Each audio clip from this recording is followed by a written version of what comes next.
Jharkhand Ophthalmological Society. It gives immense pleasure to welcome you all to this leadership development program, and I extend a warm welcome to all to this leadership development program. And I am especially welcome all the office bearer of the JHOS, moderator of the today's session, Dr. Deol Biswas, and all the chairperson of the today's session. And a special appreciation to our young dynamic presenter of today's session, Dr. Devika Joshi, Dr. Soumya Ganesh, Dr. Arshi Singh, and Dr. Simar Rajan Singh, who will be sharing their perspectives on the different dimensions of the leadership and the thoughtfully chosen topics, whether leaders should be feared or loved, or whether leadership stems from the head or the heart. It promises the stimulating and the insightful discussions. And the leadership in ophthalmology goes beyond clinical excellence. It involves vision, empathy, communication, and ability to inspire teams and brings about meaningful change. So I encourage all the participants, especially the PG who have joined, to actively engage in the discussion and make the most of these academic opportunities. And I'm also delighted to inform that the two best discussants of the today's session will be awarded, which will further motivate the active participation. So with these words, I once again welcome you all and wish the session a great success. Thank you. So welcome all. So I'm going to introduce the subject. So during our postgraduate training in ophthalmology, we mastered diagnostics, we learned surgical steps and built academic knowledge. We learned how to read an OCT, interpret a pentacam, calculate IOL power, and somewhere an important question remains. Are we being trained to lead? Because very soon, a PG is no longer just a learner, but a decision maker, a communicator, and a team leader. In emergency situations like acute glaucoma or ocular trauma, we need clarity of thought and confidence in action. While counseling a fearful patient or handling a post operative dissatisfaction, we need empathy, patience, and communication skills. While working with our team, optometrists, nurses, counselors, we need the ability to guide, coordinate, and inspire. And when we step onto the platform like AIOS, presenting, teaching, and representing our institutions, our societies. We need presence, confidence, and leadership identity. Because ultimately, ophthalmology is not just about microsurgery, it's about macro impact. This is why Leadership Development Program LDP is not optional, it is essential not only at AIOS level but at state level also. And with this, we are going to start. And we have Dr. S.P. Jakhanwal with us, the Honorable President of Jharkhand State Society, the Secretary, Dr. Sujay Samanta. Uh, we have Dr. Mala Verma, the Honorary Treasurer of JHOS. And we have Dr. V.P. Kashyap. He is the past president and ex-MC member from JHOS. So now I am going to introduce the AIOS ARC chairman, under whose leadership we are conducting this program. Professor Sunil Kumar, share. Is it visible?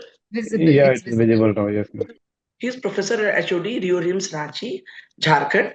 He's the medical director, government eye bank and chief cornea services, Rio Rims, Ranchi. And he has been trained in PGI Chandigarh, and he has teaching experience more than 17 years. He has a lot of papers who he published by him, and he had received a lot of awards which you all can see on the screen. He has taken the Rio Rims to a new height, and they have all shifted to the new building of the Rio Rims, which is magnificent, and their work is also magnificent. He's heading cornea services. So with this, over to Dr. Sunil Kumar to introduce our most dynamic and witty lady ophthalmologist of India, and Dr. Deol Biswas. So please introduce Dr. Deol Biswas. Yeah, thank you, ma'am. So we are sharing screen. Okay. Okay, so thank you, ma'am. So the today's moderator, Dr. Deol Biswas, she is a cataract and refractive surgeon at Susrut Eye Foundation Research Center, Kolkata. And beside the refractive surgery, our passion lies in creating out-of-the-box programs like pentathlon, ophthalmic triple change, tall tales, walk the talk, the nation wants to know, and so many like that. And with her razor sharp wit and quick repartee, she is known to hold the audience spellbound during a program. So I welcome Dr. Deol Biswas ma'am for the moderating this session. Thank you. And next I will introduce our Dr. Bharti Kashyap ma'am. So ma'am's introduction slide. Yeah. Dr. Sunil, you can be short for Yeah. introducing me. Yes. Will you say this slide? Is it visible? It is started. Yeah. Yes, now it's visible. So I Be will short. introduce our own Dr. Bharti Kashyap. She is the founder director Kashyap Memorial Eye Hospital and medical director Kashyap Memorial Eye Bank. And she specializes in the femto cataract and refractive surgery. And she is the first woman ophthalmologist of the India who has been awarded and felicitated with the Nari Shakti Puruskar Award in 2017 by none other than the Honorable President of India. And she has held so many positions like Chairman Scientific Committee, JHOS, Chairman Women Doctors Wing IMA Jharkhand, Secretary Women Ophthalmological Society Jharkhand, and she is the ex-national co-chairperson Women Doctors Wing IMA I in think this is Kolkata. enough. Now I Yeah, am and going to introduce, yes, going to introduce our esteemed chairpersons. That's Dr. Sophia Ahmed. She is the yes, HOD of Ophthalmology, Bokaro General Hospital.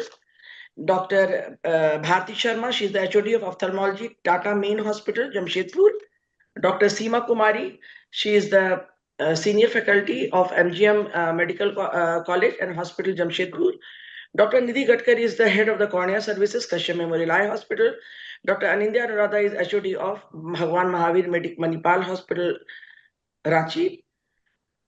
Now over to Dr. Nidhi Gatkar to introduce the guest faculties, Dr. Simar, Dr. Arshi, Dr. Devika, and Dr. Soumya. So over to Dr. Nidhi. Is she here? Okay, if she's not there, Doctor, okay, she's there, but she's muted. So please share the screen. Eye now center. Dr. Nidhi has joined. Dr. Nidhi has joined. I think we can introduce. Okay. Okay. Dr. Uh, Nidhi, please brief because we have 3 sessions to conduct. Okay. Good evening, everyone. Be I short. I invite Dr. Simar Rajan Singh, who is the Associate Professor of Vitreoretinal Surgery at Advanced Eye Care, PGIM at Chandigarh.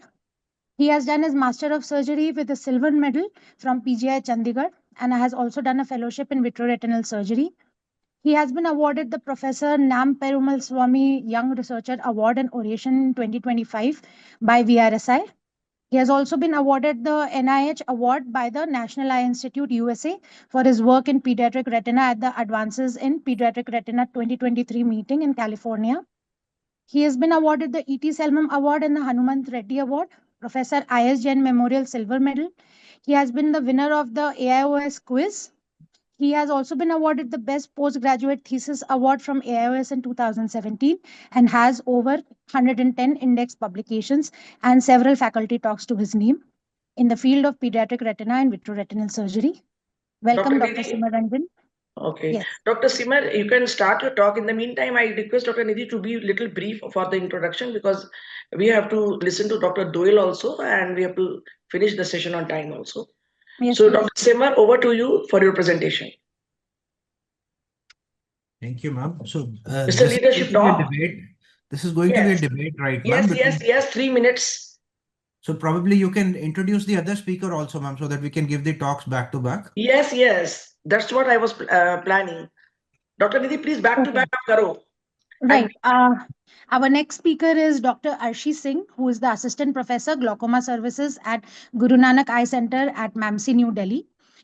She is also the section in charge of DOS Times and member of DOS Young Surgeons Subcommittee. She has that's received the good. IGO Platinum Award and DOS Achievement Award, and she is the executive member in YOSI. She's the team leader for YOSI Glaucoma Focus Group. And welcome, Dr. Arshi Singh. Next. Our next speaker is Dr. Devika S. Joshi. She is the honorary consultant She. at Dinanath Mangeshkar Hospital and Research Center, Pune, and has a private practice in Pune, and she is a NB postgraduate ophthalmology teacher. She has several publications in index journals and she has presented various national and international papers at various conferences including APO, AIOS, POS, Spectrum, Moscon, WOC Barcelona, etc. She has also performed live surgery at the POS annual conference. She has been a member of the managing committee, and she is the editor poster for POS from 2021 to 2023. She has completed her AIOS LDP from 2025 to 2026 and received a DAD scholarship for international travel program from Max Muller Bhavan, Pune, and Goethe Institute Mensa Scholar. Welcome, ma'am. We welcome Dr. Soumya Ganesh Naina, and she is the former honorary secretary in IMA Virajpet. She has done a fellowship in cataract and refractive surgery from Narayana Nethralaya. And she has got various awards like the Ophthalmic Entrepreneur of the Year 2024 from WOS. She has been the winner in IRSI Women Power Special Online Symposium, International Ophthalmic Hero in 2021. She's got various awards at WOC 2020, APACRS, AIOS, ESCRS, APACRS 2013. And she has been a speaker at many national and international conferences. And she has reviewed a lot of publications and textbook chapters on cataract surgery. Welcome, ma'am. Okay. So now back to back, we will take up the presentations. So is Dr. Arshi, has she joined, Dr. Arshi? Yes, ma'am, I'm right here. I have Okay. some Dr. network issues. Devika, Dr. Devika? Yes, ma'am. Okay. So we will start with Dr. Simar. Then his pair is with the Arshi. Leaders should work with head. Then leaders should work from heart. Dr. Deol, can you moderate the session now? Shall we start? Yes. So we are starting with Dr. Simar, right? And he's going to speak on the subject. You are not audible. Deol, you are not audible. Can you hear me now? Because I'm unmuted. You are unmuted. Now I can hear you, but it is not a very clear voice. I have my thing on the maximum. Can you hear me now? Yes. Okay. So am I audible now? Loud and clear? No, not very clear, but here you are audible. Okay. So Dr. Simar is going to speak on how a leader should be led by the brain. Now, this is a very, what should I say, a very juicy topic, because we know in life, it is very simple. Till you are married, you are led by the heart. Ma'am, you're not audible. Your volume actually is very low. If you could come closer.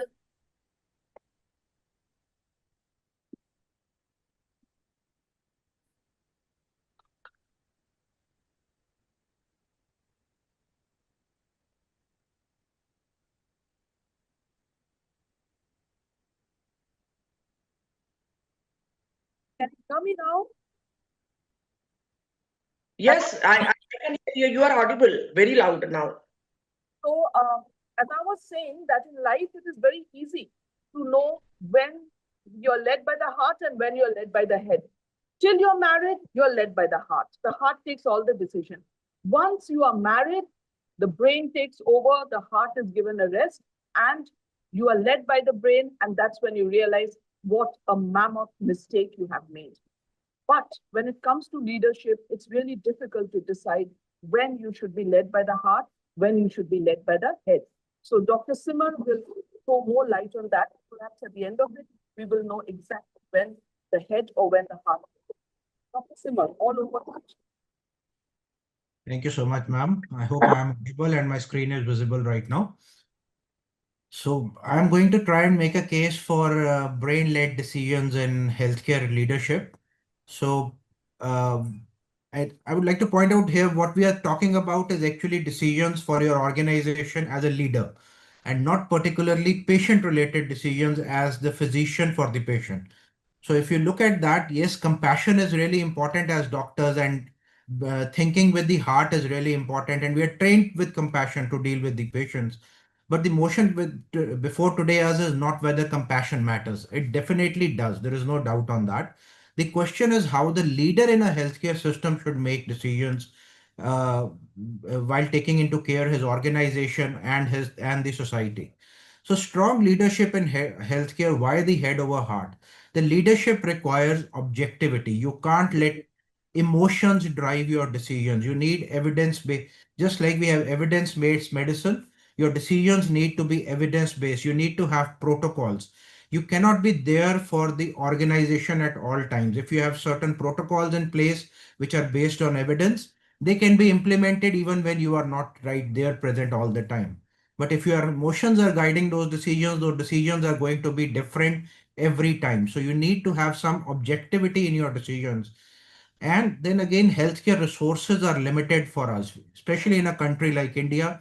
These resources are always going to be limited. So you need to kind of triage out what needs more priority based on the evidence rather than just thinking with the heart and okay, this patient is suffering more, maybe I need to help him more. So you need to have some objectivity again in those decisions.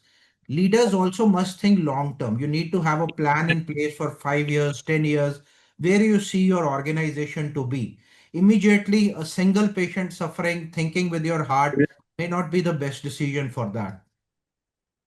This is just an example in an eye care setting. If you're in an eye care emergency, you have all these kinds of patients that are there in front of you. You always take decisions think based on triage and kind of trying to categorize them that what needs urgent, what needs urgency, and what can wait. So again, these are brain-led decisions. These are not heart-led decisions. The person with cataract might be your relative, but you would still want to wait on them and treat a retinal detachment or open globe injury on a priority or an endophthalmitis on priority rather than going for the lesser severe spectrum of the disease. So this is just an example of brain-led decisions. And this debate is always going to be there, whether the EQ is more important or IQ. EQ is becoming more and more the talk of the town. And yes, empathy is required when you are dealing with your staff, you're dealing in the organization, but it does bring in personal bias and a certain amount of emotional overload. Brain-led decisions might lead to some cold decisions, but in the long run, they are logic-based, they are knowledge-based, and they are repeatable. Most important, you can apply those principles again and again. So just my final slide, balanced leadership is integrating both the head and the heart. You need to establish a clear vision for your organization, what you want over a longer period of time. Cultivate empathy and communication between the staff. But when it comes to your decision making, it has to be informed decisions based on certain statistics, and you need to hold accountability for everybody, including yourself, for those decisions. Thank you so much. Over to my other debater, Dr. Arshi, please. I think that was a brilliant presentation, Dr. Simar. But I will just sum up. I think two of the things that I took from your talk was that number one, like India, we cannot afford too much of heart. That is one thing. And the other thing is that keep your heart for your staff.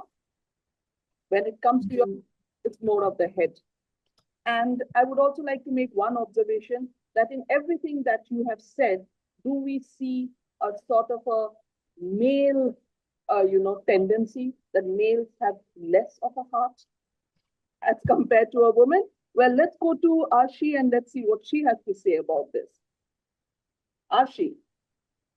Absolutely, ma'am. So I'm going to be talking about this topic against it. So I'll be talking about how to lead from the heart, and I'll share my presentation now. Let me know if you guys can see my screen.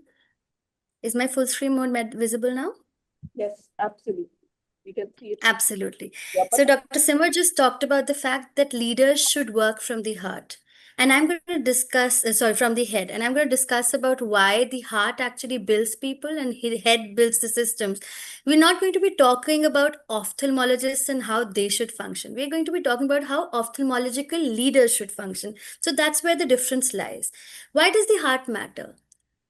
People who work for you will work well and work hardest when they feel valued and cared for. It's the emotional commitment that actually drives their effort. And always, when you're a compassionate leader, that builds loyalty and trust because people want to feel cared for by their leaders. That is why it really happens to matter a lot, especially in medicine. Why? Medicine is not purely analytical. We are dealing with human beings. Human beings are patients who require compassion, and also the human component in terms of our workforce, our residents, our workforce, people who are working under us need mentorship, and teams need psychological safety. So a leader who uses their heart to inspire people is going to always be beyond the ordinary, right? For example, in medical colleges, I'm going to talk about what I see because that is what I practice. You have great teachers. Why are they great? Because they believe in their residents. They guide them through their tough times, through their tough surgeries. They also encourage them after failures. They invest time and effort in their growth. They stay late beyond hours, which is beyond their logic, beyond what their brain tells them to do, because this is leadership from the heart. You don't always select the smartest. Your brain will tell you select the smartest, the hardest working. You have to teach all of them. You have to give all of them opportunities and make them all grow to their potential. And often they'll surprise you. The people you think weren't really great come up because of your mentorship and because of the tutelage that you have put them under, and they will shine. So that is what leaders do. They bring people up. In ophthalmology, there are so many examples of leaders who have led because of their passion. For example, the Arvind eye care founder, Dr. Venkataswamy, then the founder of LV Prasad Eye Institute, my own institute, Dr. G.N. Rao. You ever talk to him, you'll understand how passionate he is. He's leading from his heart. Definitely the brain is there, but it's the heart that's leading.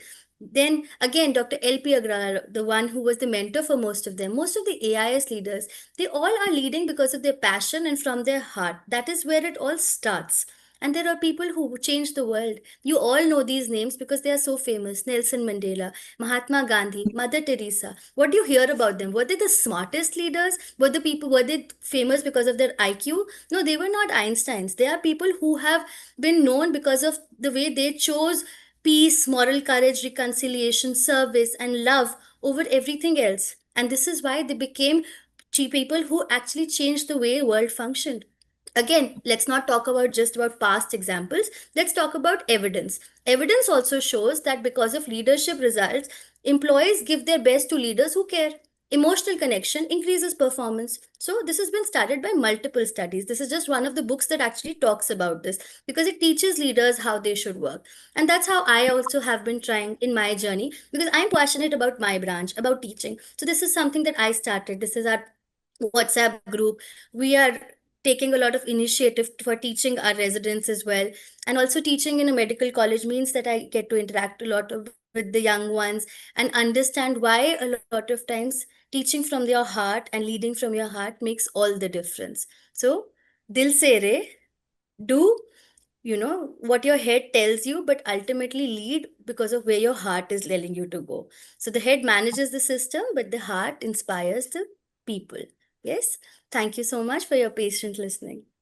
To quote you, Dr. Arshi, that was a very passionate talk that you gave. However, in the end, you balanced it by saying, the heart and the head. I just have one question. When it comes to the battle of the head and the heart, I usually go with my heart. Go with your heart. Before we go to the other speakers who will be on again topics that are opposing each other, I would like to go to the discussants. Discussants, please remember there is an award for the best question or the best observation that you make. And it's a mighty award, 1,000 rupees for the 2 best discussants. So who are the discussants? Are all of them here? Would any of you like to ask a question from either of the speakers? Dr. Anamika Chaudhary, are you there? Yes, ma'am. Yes, ma'am. Anamika. Yes, ma'am. Yes, good evening, everyone present here. I would like to add up to this in the present scenario where everything is very diplomatic and very practical. Is it needed that we have a good balance between both our heart and the head, or there should be there should be more importance given to the decisions leaded by heart or by head? So should there be an amalgamation between both the things, or just one thing dominating the other? But to answer this, I'm not going to go to any of the speakers because obviously they're going to say one. Yeah, yes, ma'am. Sure. I will go to the panelists here. Can I ask one of the chairpersons to answer this? Dr. Bharti Sharma, ma'am, could you please tell us? Bharti Sharma, are you here? Dr. Bharti Sharma here? Dr. Sophia Ahmad, you can ask. Dr. Sophia. Yes. I heard their talks. They were both are very interesting. But the question she is saying that there is should there be amalgamation between heart and head? So this totally depends upon the situation you are handling. So at times you have to use only your head, and you have to subvert your emotions. And at Yes, times you have to work with your emotion. I think this is what I got from yes, it. ma'am. Absolutely. Very, I very true, ma'am. Thank you I'd so like much. to add something. Like we often calibrate our leaders who are loved, empathetic, and approachable. But I think when fear, when applied ethically and strategically, it can drive discipline, respect, and results. So that's Yes, very ma'am. important. You have to mix both of the elements. That's very important in a leader. Before that, Yes, ma'am. Thank you so much. discussant to please come up, ask a question. See, unless you ask a question, you are not eligible for the award. So come up with your question, come up with your observation. Any Vatsala, Ma'am, the voice is very low. I don't know. no, it's Is okay, it it's for okay, everybody? no, it's okay. Pragya, you have any question? You want to say something? Pragya Chauhan? Good evening, ma'am. Good evening, everybody. Yes, Vatsala. Uh, Yes. I just have a question. Many a times we come with a situation that that ask whether we should act by heart or by mind. So how can we balance it? Because I heard both the perspectives. Both the perspectives were nice in their way. To tell, what do you feel? You I lead. You The tell. thing that the point that I took, ma'am, is what Arshi ma'am said at last, that the head manages, but the heart thinks. not agreeing to what your head is saying, or if your head is not agreeing to what your heart is saying, what are you going to do? You have a situation, your head and your heart are colliding with each other. Your heart tells you something, your head tells you something else. What are you going to do? अरे भाई कुछ Can I add something? I think you should go with your gut then. Yeah, there are so many critical situations when you face during emergency duty. What to do? And at that Ma'am, time, your previous experience also counts. So that by that you learn what you should do. Yes. Should you act with ma'am, your heart, ma'am, or it's you use your only your brain, Ma'am, if your I may heart? add something, we have been told to debate. It's actually not a debate at all. It obviously shows that you really have to use both of them. It's about what proportion Yeah. plays a greater role. Like Doel ma'am said, if you were in a challenging situation, what would you choose? So that kind of differs for the kind of leader you are. And that is what they teach us, what sort of leader are you? What are your driving forces? And everyone can be a different sort of leader. It just You know depends what? that you need to I be will an tell you. efficient leader. I will tell you one situation. Long back in 2001 or 2000, there was an eye donation call in the middle of the night, and it was in at Jonah Fall area. It was some 80 kilometers from Ranchi, and I had no driver, and I was just thinking. From my mind was saying, "Don't go," but my heart was showing, "This is the eye donation call. You should go." Then I applied my mind and I asked the Prabhat Khabar people whether this guy who is saying that he's a reporter, whether he's really a reporter. They said he is really a reporter and genuine person. So I followed my heart, but I used my mind to find that this person is genuine. Verify. So we should proceed to further to the next pair debate. Proceed to the next topic and maybe come back to the discussions later. So the next topic we have Dr. Devika Joshi, and she's going to talk on again a very, very debatable topic, and it says, should leaders be feared? That is something that we probably don't want to talk about, and leaders don't want to claim that they are feared. But the honest truth is, leaders are more often than not feared. So should they be feared?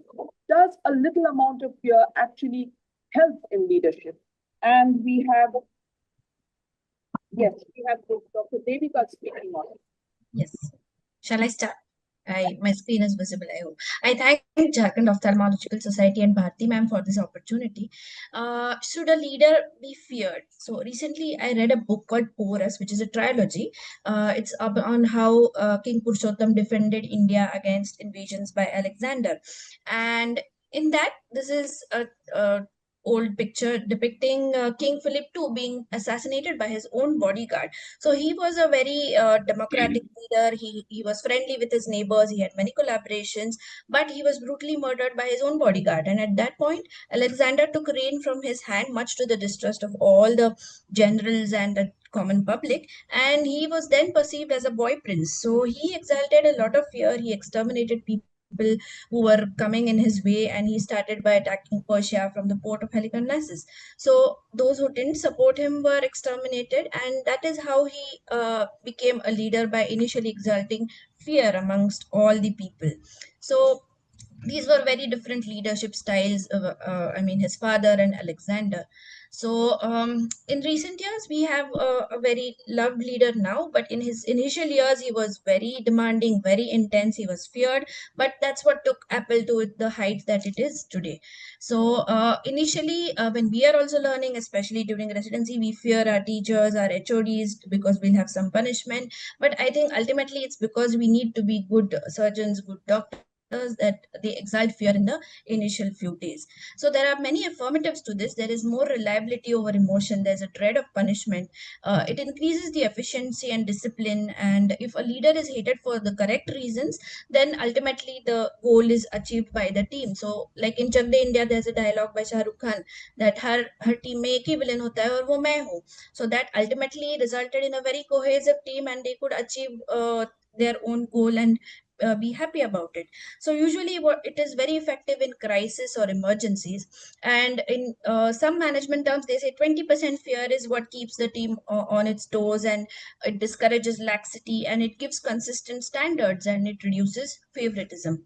There are some cons to it. It is not a very sustainable leadership model. It doesn't last long, and people start leaving the team. There is a lot of talent drain. Good people start leaving the team, and then it kills the creativity and innovation that is there in the team. And also, usually a leader who is feared is also the last to know about some problem, some bad news in the team. So there's an information vacuum that is there in the team. So I think a balanced authority with empathy is what we need. We need to set high standards, but without intimidating the team, and build trust for a long-term success. Striking a middle path is what is more important. And I think great leaders are respected more than feared. Like how Simar said, we can use our brain in critical situations, exalt fear to some extent, but leaders like Mahatma Gandhi, they are more respected and not feared. And people may comply with fear initially, but they commit with respect. So if you want a team to go ahead and forward, what you will really need is respect. And don't do unto others what you won't do to yourself. Thank you. Brought out a very, very point where you said that sometimes fear eventually turns to respect, because there's a very thin line between fear and respect. Yes. That was really the points that came out of this. But we have Dr. Soumya, who says more than fear, it is the love which makes a good leader. So again, the heart coming into play. Soumya, over to you. A very good evening, respected colleagues, esteemed panel. I see some students here and some dear friends of mine from my previous LDP batch. A very good evening to all of you. We are gathered here today not just as doctors, but as leaders. And today I stand before you to strongly support the motion that leaders should be loved and not feared.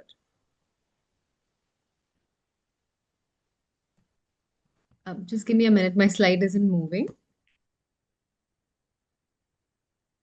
Right.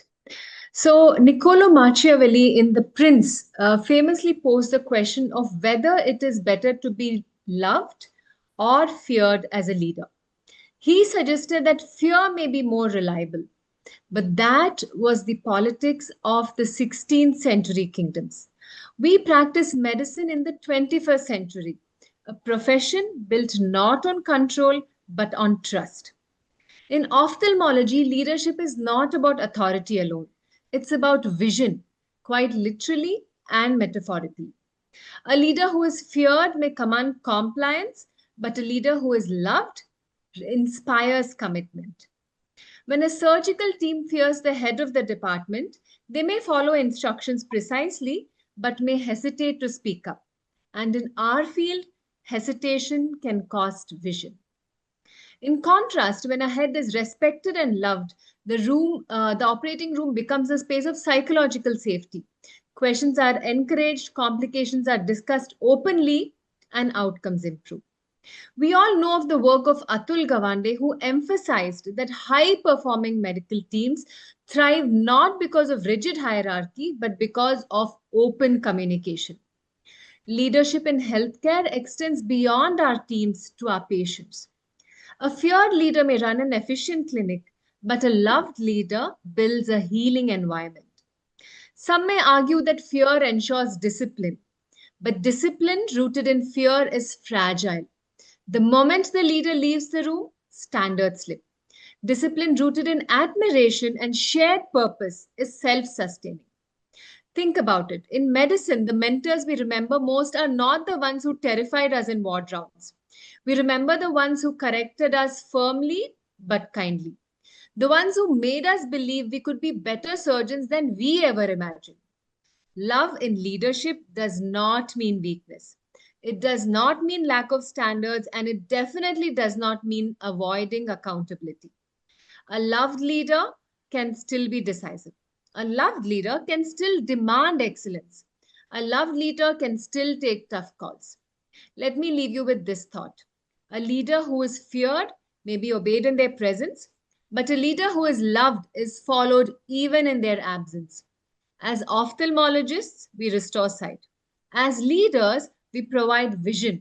And vision is clearest when it is not clouded by fear. Thank you. I think you again put a lot of Soumya, but having said that, isn't that a very thin line between fear and respect? Yes. And do you think that without that essential element of fear, no matter what, love alone is not enough to be a leader? If people love you but don't have that slight amount of fear mingled with respect, you Yes, I think what the problem sometimes is that we may not be able to communicate in a way that is understood by people. So when we are not able to communicate, like for example with children, if we are not able to communicate a point or the child is not able to understand what we are saying, then after a while we just get frustrated and then we start yelling at the child. So sometimes the problem may not be about fear, but it might be about about being able to establish that communication between you and the other person. And sometimes, there may be generation gaps, they just may not be able to grasp what we're thinking. So I think that is the first step in establishing that.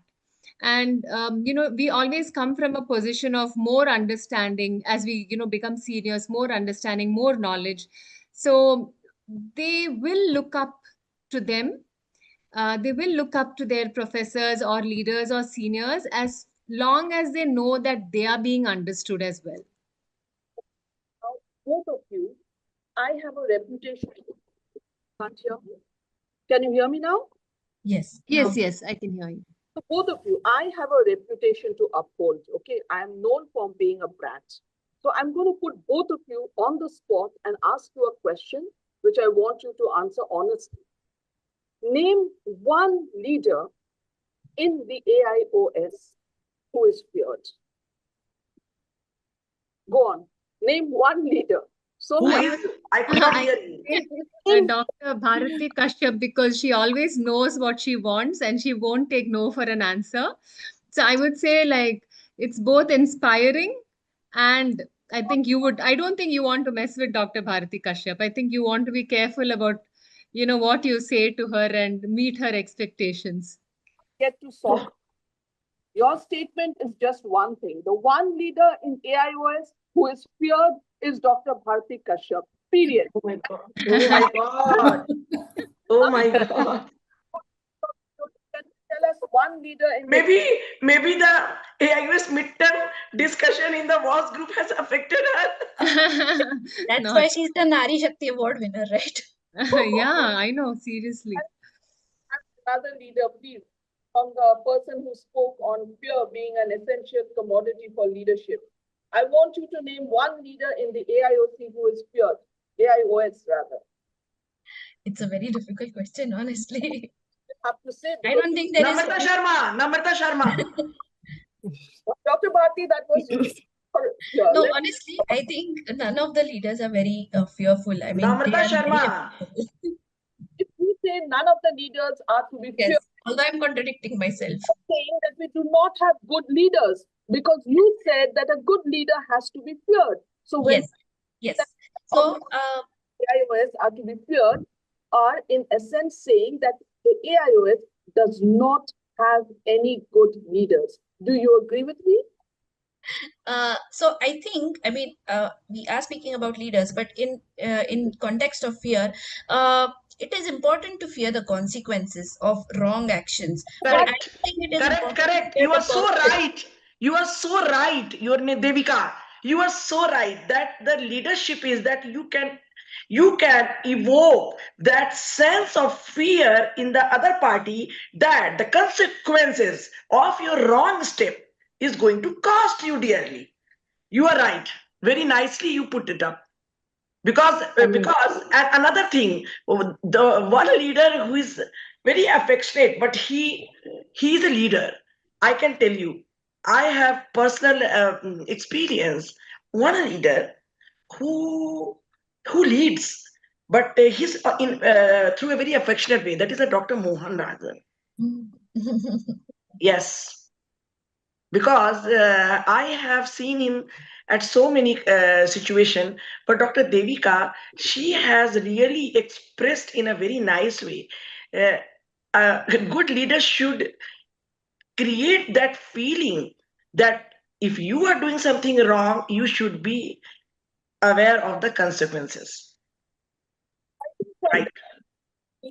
And one thing, ma'am, it's very important to assure that whether the fear is ensuring compliance at the cost of creativity. That is very important. Yes. There you have to check, because if you are like creating a fear and it's affecting the creativity, then the ideas might not come up. That is very important. And also it's very important to assess that whether that fear that is being created, is it creating a short-term order or a very long-term resentment is being created. Yes, so but that I is going think, to affect the work atmosphere where we are working. So it's very, very important to take all these things into consideration, and creativity is very, very important. Yes. Yeah, because even the juniors can come up with very good ideas. Many a times they do give some suggestions that are very effective. Correct. Effective in clinically and academically also. So this is something where we need to gauge the situation. I think Deol has to give cash prizes to us. So I should please invite the PGs, otherwise we will end up taking the prizes. Some man, some boy to speak up. It's all the voices I have heard, except for Dr. Simar, has been female voices. So I know. I end up working with women only. I have so many boys. Please. Dr. Irshad. Dr. Irshad is not there. Dr. Irshad is very anxious because he's going to face Sugneshwari in fishbowl. Then do we have Dr. Shubham? Do we have any male there? Mayank. Amar, kahan hai sab? Where are you all, bhai? Gagandeep. Come up with questions. Well, I think you were one of the first ones to come on board. I saw your name right at the beginning. Dr. Ujwal, are you there? Yes. Yes. Good evening, ma'am. Good evening, all. Can you say something on this topic? Please do so. Yes, ma'am. I totally think that both love and fear, if it is, if it is in a very positive way, then it should, overall, the individual's development should also happen, and the work of the institution which you are there, that should also happen properly. So it is like you have to be aware that you are not responsible only for you. You have your institution, your prestige of your institution, and means that's all I have to say. Any boy? Gagandeep? And yes, ma'am. Well, in our hospital at Kashyap Memorial Eye Hospital, we have great love from our consultants, No, no, you and don't have of to course, name. we fear them. Yes, ma'am. You don't have to name anyone. You give the situation. All right. You Give Love your and give fear, some situation. both in hand, actually works better. But if you don't have a choice, you have to choose between you are a leader and you are given a choice. You lead by fear or you lead by love. What Yes. by? Yes, batao. You will lead by But fear? personally, I would be led by love, though. Personally. You will be led by no. You are going to lead.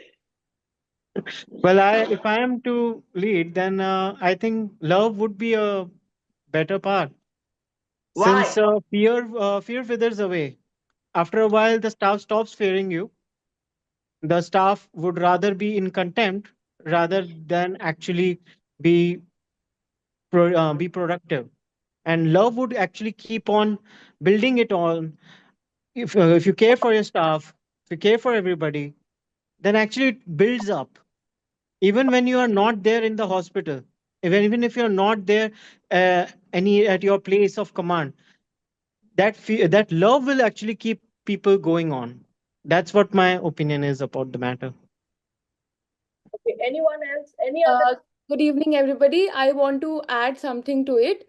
So basically, I cannot talk about others, but I can talk about myself. So I'm a junior resident third year. So I have two set of juniors, JR2 and JR1, beneath me. So when I asked my senior, ki, ma'am, I'm going to be a JR2, how should I deal with it? So they said, ki, Vatsala, jaisi ho, waisi hi rehna. You have, so that is what I do. I set a fine line, but I teach my juniors. And there is a scope for open communication because I communicate with each and everybody. And if a junior does something wrong, I just go alone, take her or him, take her to a room, and just tell her that you have done something wrong. And if you would do this in the future, then your juniors would also do the wrong thing, and that is bad. So basically, I tell them that you are wrong and you should not do this again. I don't scold them, but at least they should know that they have done something wrong, so they would not repeat it. So as ma'am said, that open communication is important, but also a fine line should be there. Otherwise, they would not respect you. So that's all from my side. Why was it love Uh, Fear Ma'am, actually I needs to would. be applied very ethically and strategically. That is very important because you have to maintain the discipline also, you have to gain the respect of others also, and you have to get the results also. That is, therefore, fear should be there. A fine balance is required in between both. That is very, very important. Yes. What I feel. And And ma'am, I now, would like to add something is that as ma'am quoted the example of Chak De India, and we all know that at the end, the leader who was feared the most was also loved the most by all the team members because he actually guided them to receive something and achieve something which gave them a recognition and also guided their way. So ultimately, the leaders who are feared the most, at the end, we find that they are only loved the most. Yes, Anamika, you are right because I have also seen this in my hospital. Yes, Actually, ma'am. my husband is feared the most, and I think he's loved the he's Sir is also loved the most. Yes, yes, ma'am. Of course. yeah. True. you are right. How come you have so Yes, much of ma'am. wisdom? that? Ma'am, Add to that. If Dr. B.P. Kashyap is feared the most, there is only one person who is feared. I shall not mention the name, but I'm sure you can all can come to the conclusion who is the one person that Dr. B.P. Kashyap fears the most and of course loves the most. Name doesn't Yes, ma'am. Realize this over the Everybody years. knows the Ma'am, answer. I'll tell you something. Summing it all up, is there any other discussion who would something because you have an award? The last chance you're getting. ma'am, Gagan, I would. also like to add, like Dr. Soumya ma'am said, quoted an example of Atul Gawande's book. In that book, he was very professionally active before being diagnosed, and after being diagnosed, he was very means lovingly behaved with his patients, and matlab, so means proper way of uh, being in a matlab, in a professional uh, standard is not totally cut to cut defined. So it just depends like which matlab, what is best for you, and like it should not affect your students or your teachers. matlab, it should be, it means you matlab, there should be a proper way and adjustment. Thank you. Very nice. Nicely said. I think we will wrap this up, but before we wrap it up, Yes. two things based on all the four deliberations. When it comes to heart and the head, I think it's a really difficult choice, and every day, every and as a doctor also we face this. And however, I do feel, and perhaps you won't agree, we women do have a slight tendency to be led by the heart in some of our taking decisions. Men, I think, are much more pragmatic. And then coming to the leader who is loved and feared, I don't think we need to go any further than Dr. Bharti Kashyap. Believe me, when I or when anyone first sees Dr. Bharti Kashyap standing there, the regality that she has about her, you know, for a moment you do like you take a step back. And then if you are very fortunate, like I am, to come to know this lady closely, to become her friend, you will realize that she's like a coconut, hard on the outside and soft at the inside. So I think Dr. Bharti Kashyap is a perfect blend of fear and love. And that's what I think in many of our leaders we find, you know, when we see them from a distance, there is this element of fear, which comes maybe out of the reserve that they need to have, the attitude that they need to have in order to be leaders. But as we get to know them, as we come to, you know, see more of them, we probably discover that behind that sheen of, you know, that reserve, that fearfulness that's there is a lot of love, you know, to guide you and to help you, and a lot of compassion. So, can we end up on that note, Dr. Bharti? Did you hear me? No, I can't be heard. Heard you, and thank you so much for such a great compliment. And you have to announce the best discussant's name. I have two best discussants, and they are, I think, Dr. Anamika and Dr. Ujjwal. And one of the reasons why I have selected them is that they were the most vocal of all the discussants, and they were the ones who actually came forward a second time. First time I chose, second time they came forward on their own, their heart. So I think the two of them would be the two best discussants. Correct. And Thank you, ma'am. They were sincerely hearing the program, whole program. They were involved in it. So you have to wind up and say Thank what you. Dr. Sophia. Okay. Very good evening to everyone once again. It is my privilege to propose a vote of thanks for this inspiring leadership program. And on behalf of Jharkhand Ophthalmological Society, I would like to thank our esteemed speakers who spared their precious time enlightening us with the discussions on a very powerful question: do leaders work with heart or head? And should they be feared or loved? So I thank Dr. Soumya Ganesh, Director of L Drishti Eye Hospital, Dr. Devika Joshi, Senior Consultant in Dinanath Mangeshkar Hospital, Dr. Arshi Singh, Assistant Professor, Glaucoma Services, Guru Nanak Eye Center, MAMC, Dr. Simar Rajan, Associate Professor, VR Surgery, PGI, Chandigarh. So, what we learned from them is leadership is not about choosing one over the other. Your leadership is impactful only when you think with clarity and you have a goal and then act with compassion. You have to develop trust and good interpersonal relationship, interpersonal connections to be a good leader. And then I thank our moderators, the very able and such a nice discussion she put up. She is none other than Dr. Deol Biswas The from most Susrut. wittiest among all. Witty and yes, very energetic Witty. discussion. And Dr. Sunil Kumar, RIMS Raji. I extend my thanks to respected JHOS office bearers for organizing this webinar with a difference under the able leadership of Honorable President Dr. S.P. Jakanwal.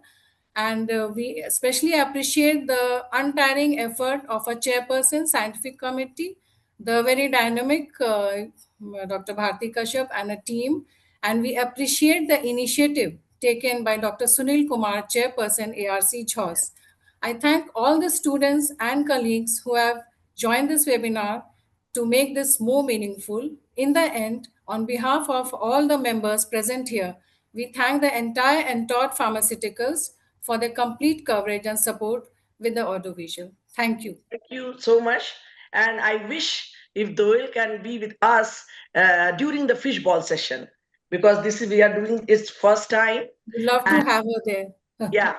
Yeah, we love, and every time you have to conduct, be the moderator of our this leadership development session, because nobody else than you can fit this role of moderator for leadership, because I find you the wittiest time and again. So thank you so much, Doyle, and thank you all the leadership development program speakers.